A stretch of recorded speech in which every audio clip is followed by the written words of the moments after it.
Yo guys, how's it going? And welcome back to a new video. And today for you guys, I got a new Jaidenanimations reactions. We're going to be reacting to the weirdest dating simulators I could find. I've never personally played a dating simulator, but I had my friend play Doki Doki Literature Club back for me like during the summer. That's the only dating simulator I've ever played. So I'm excited to see what happens. Before the video starts, guys, make sure you guys leave a like and subscribe. Thank you guys so much for all the support you guys give me. It really means a lot. And yeah, let's get right into the reaction. Dating. Not a fan.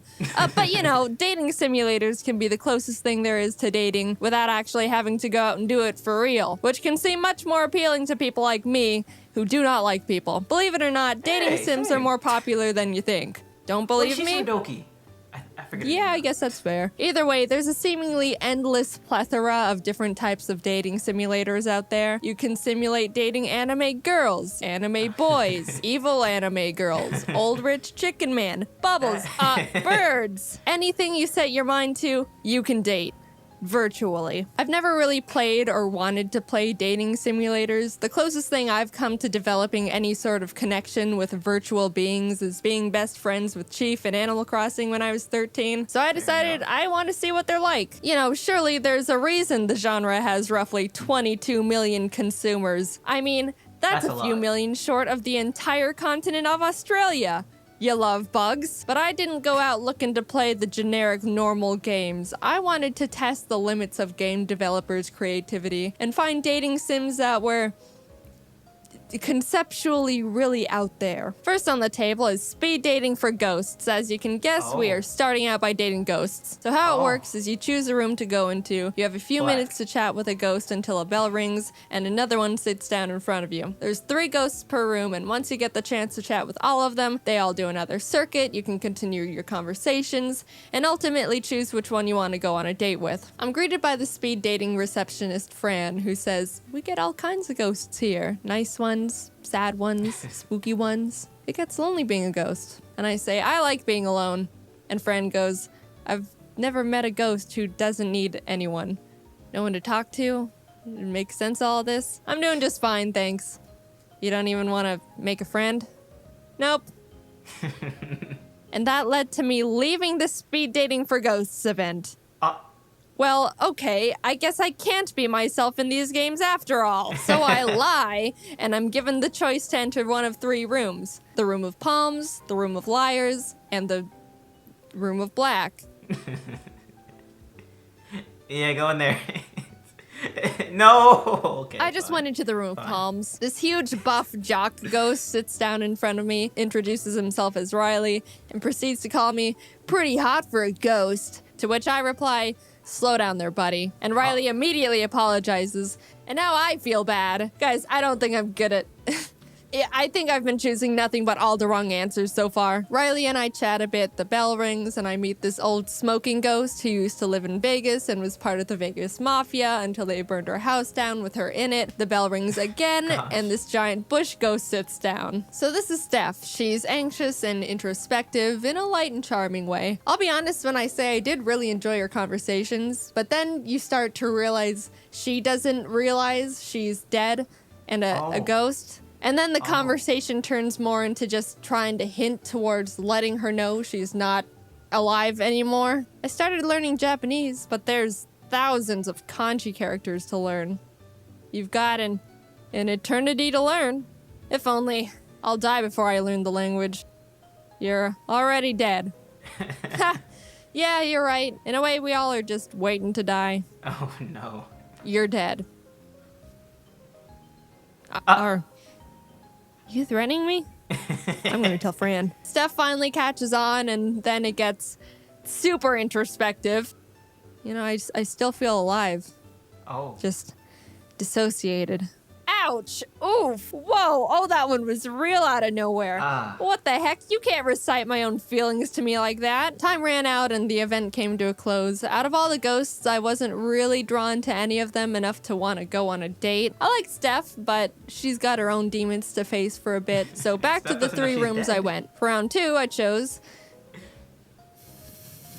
Room of Liars. No, come on. Yeah, Jaiden, please go to the other room. I promise it'll probably be fine. Maybe. First up is a ghost that is apparently very scared of ghosts. When I was alive, I used to be so scared of ghosts. And turns out they were real this whole time? That one was, you know, I feel like there was an overall ceiling going into it with how well that could have gone no matter what. So, you know. Then came Spooky Peter, and I was ecstatic. Oh my god, he's so cool! He died from the bubonic plague, and now he's become a master at spooking people who are still alive. He's an actual legend. I'm blessed to be in his presence. The living people have written books about him. I was getting spooking tips and learning about the mirror world when the bell rang and this shark ghost, Leon, sits down in front of me and leads with, "Wanna make some money? Doesn't everyone? Exactly. Let's rob a bank."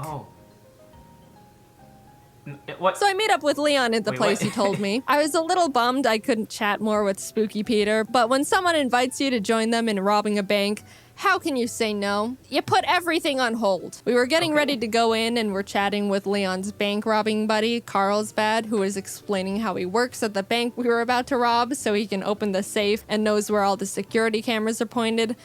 When... Spooky Peter! Leon recruited Spooky Peter to join the bank rob crew from the speed dating event as well.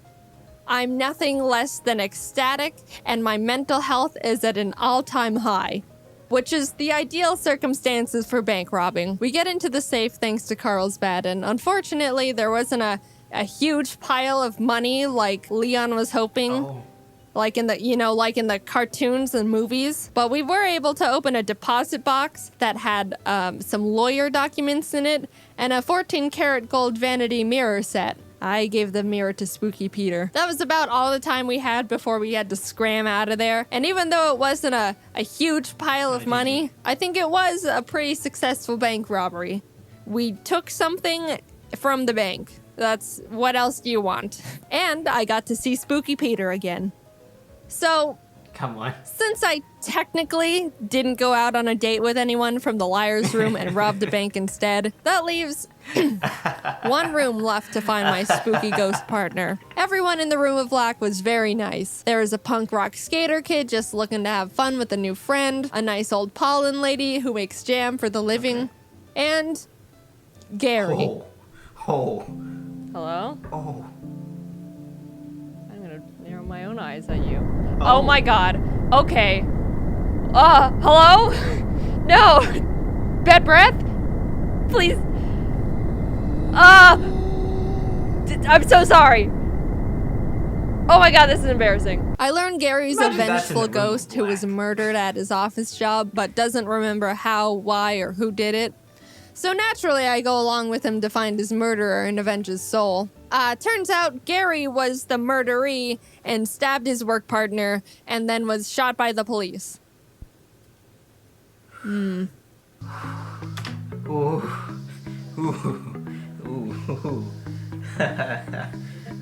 Okay. You know what? No, I'm not gonna say anything. We're gonna go back to reacting because if I speak, I am in very, very big trouble. If I speak, I am in big trouble. In big trouble. Very big trouble.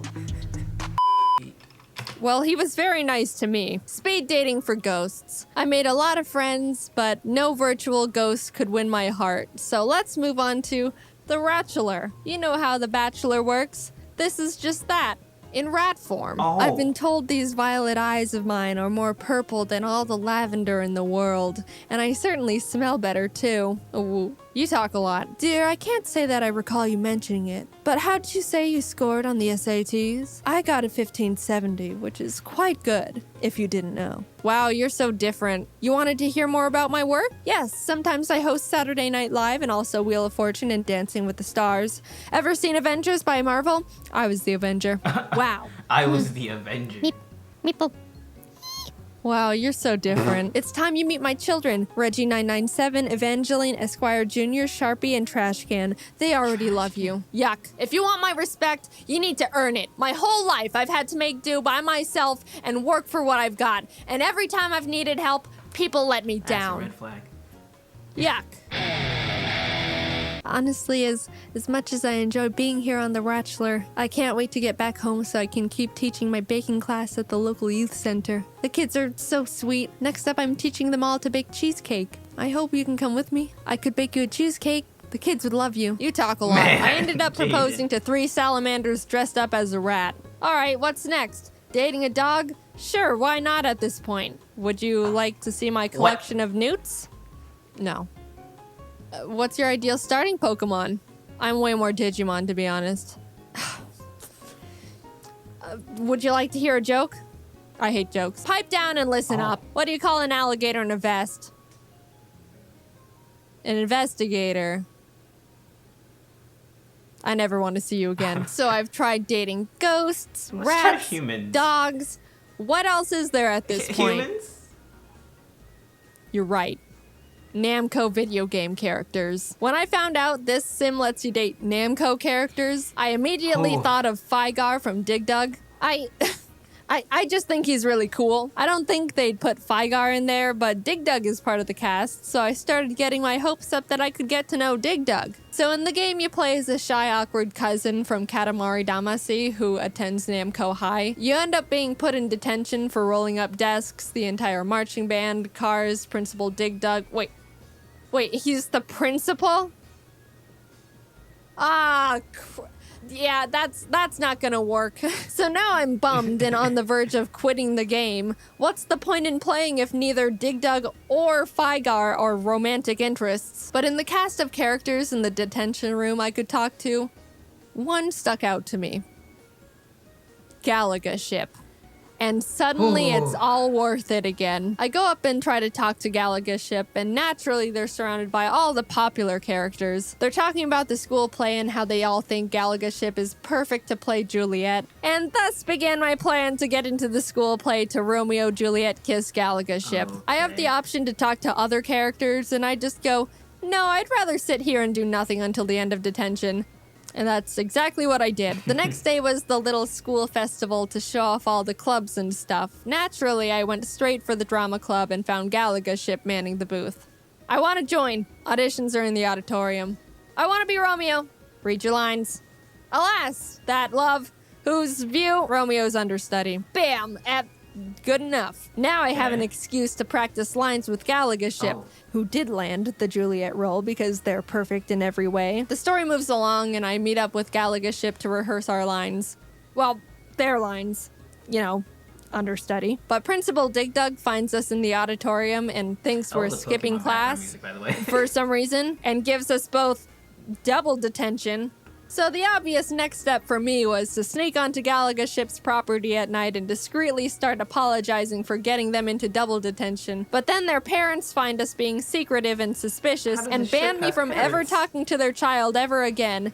It starts raining. Then Pac-Man, who has not been a character in this story at all up until this point, shows up and tells me to be true to myself. Why is Pac-Man some, like, all-knowing, omnipotent, like, being that comes to give you advice? Imagine Pac-Man just comes and gives you advice, being like, hey, it's gonna be alright, Chief. You're gonna be fine.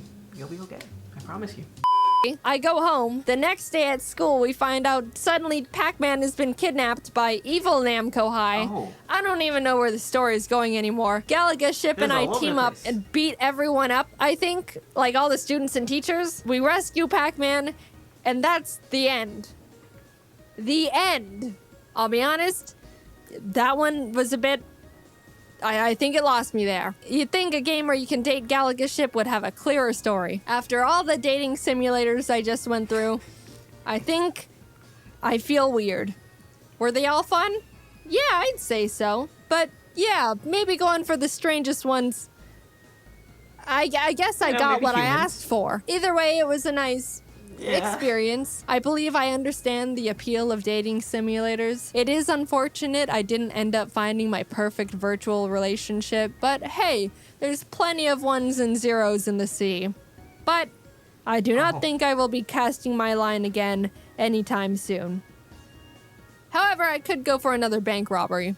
Wait! Anyway guys, that's the end of the video. Thank you guys so much for watching. Go over to Jaiden's channel and video, give it some love. You know, maybe next time we can date some, you know, human virtual characters. You know, just a ship dog, a rat, some ghost. Yeah, and that's all I got for you guys. I'll talk to you guys in a bit. See ya.